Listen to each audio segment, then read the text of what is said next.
ما تقولش الحياة ظلمتني. كاينين شي وقات حنا كنظلمو انفسنا، بحال من كنبقاو كنتذكروا شي حوايج كنا خصنا نساوهم، بحال ما كنبقاو واقفين في بلاصتنا وكنقولوا حق الظروف، حق ما كاينش اللي غادي يعاوننا.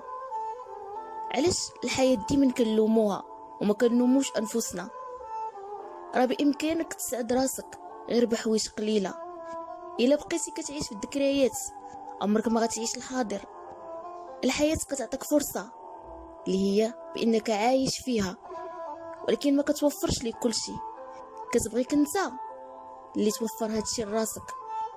الا طحتي عاود نوض من جديد، وقف وقول غادي نوصل لهداك الشيء اللي كنتمناه. وإلا تجرحتي نسى كل شيء وما تبقاش عايش في الذكريات، حيت من حدك وانت كتعيش في الذكريات عمرك ما غتزيد لقدام. الا مرضتي وتشافيتي نسى مرضك، وما تبقاش تقول واحد النهار كنت مريض ومن وتزيد عاوتاني تحزن راسك بشي حوايج صافي فتيهم. شوف القدام، شوف القدام، ما تشوفش موراك. الحياة راه عطيك فرصة، انت اللي ما عطيش فرصة لراسك. كيفاش انت ما عطيش فرصة لراسك وبغيتي الحياة تعطيك فرصة؟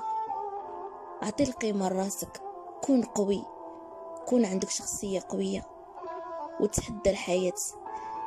الحياة كتبغي اللي تحداها، ماشي اللي بقى واقف في بلاصتو وكيقول هذه هي النهاية.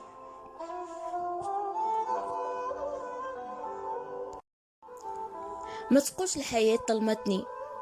كاينين شي وقات حنا كنظلمو انفسنا، بحال من كنبقاو كنتذكروا شي حوايج كنا خصنا نساوهم، بحال ما كنبقاو واقفين في بلاصتنا